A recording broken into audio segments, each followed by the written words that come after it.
Dudes welcome to Brinda views. Today நம்ம எங்கே visit பண்ணியிருக்கோன்னு பார்த்துட்டிங்கன்னா நம்ம மேட்டுப்பாளையத்தில் லொக்கேட் ஆயிருக்க பிளாக் பெக்கோக் தாங்க விசிட் பண்ணியிருக்கோம். இந்த லொக்கேஷன் நம்ம மேட்டுப்பாளையம் ஆலன் சொல்லிக்கு நேர் ஆப்போசிட்டில் தாங்க லொக்கேட் ஆகிருக்கு.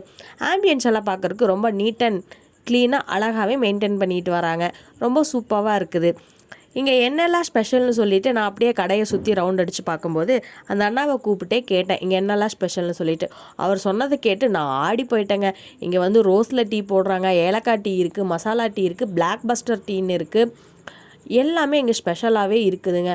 சாக்லேட் டீ கூட இங்கே அவைலபிள்லாம் பார்த்துக்கோங்களேன். கிட்ஸுக்கெல்லாம் கூப்பிட்டு வந்தால் ஒரே என்ஜாய்மெண்ட்டாக இருக்கும். ஸ்நாக்ஸ்லலாம் பார்த்துட்டிங்கன்னா தேங்காய் பன்னு, குக்கீஸில் பார்த்துட்டிங்கன்னா வந்து மசாலா பிஸ்கெட் இருக்குது, பீனட் பிஸ்கெட் இருக்குது. நிறையா வெரைட்டி பிஸ்கெட்ஸ் எல்லாமே இங்கே அவைலபிளாக இருக்குங்க. சால்ட்லேயே 2-3 வெரைட்டியெல்லாம் வச்சுருக்காங்க. நான் தேங்காய் பன் சாப்பிட்டு பார்த்தா சூப்பராக இருந்துச்சு. நல்லா வந்து கருப்பட்டி தான் போட்டு செஞ்சுருக்காங்க. ரொம்ப ஹைஜீனாகவே இருந்தது. இன்னொன்று அந்த முறுக்கு வேறு லெவல் டேஸ்ட்டுங்க. யாருக்கெல்லாம் முறுக்கு கூட டீ சாப்பிட பிடிக்கும் மறக்காமல் கமெண்ட் பண்ணிட்டு போயிருங்க. டீ குடிச்சு பார்த்தா சாக்லேட் டீ வேறு லெவல் டேஸ்ட்டுங்க. எனக்கு ரொம்ப ரொம்ப பிடிச்சிருந்துச்சு. எல்லா டீயுமே சூப்பராக இருந்தது. மார்னிங் டைமாக வந்தீங்கன்னா இங்கே பருப்பு வடை, தயிர் வடை ப்ளஸ் உளுந்து வடைன்னு சொல்லிட்டு அதுவுமே எல்லாமே 10 ருபீஸ்க்கு தாங்க கொடுத்துட்ருக்காங்க. ரொம்ப ரீசனபிளான ரேட்டுங்க. இந்த பிஸ்கெட்ஸ் எல்லாம் பார்த்துட்டிங்கன்னா ஒன்லி 5 ருபீஸ் தாங்க. அப்புறம் இன்னும் வெயிட் பண்ணிகிட்ருக்கீங்க? உங்கள் டீ லவர்ஸ் ஃப்ரெண்ட் இருந்தால் கூப்பிட்டு இந்த கடைக்கு ஒரு விசிட்டை போடுங்க. தேங்க்யூ, பாய்.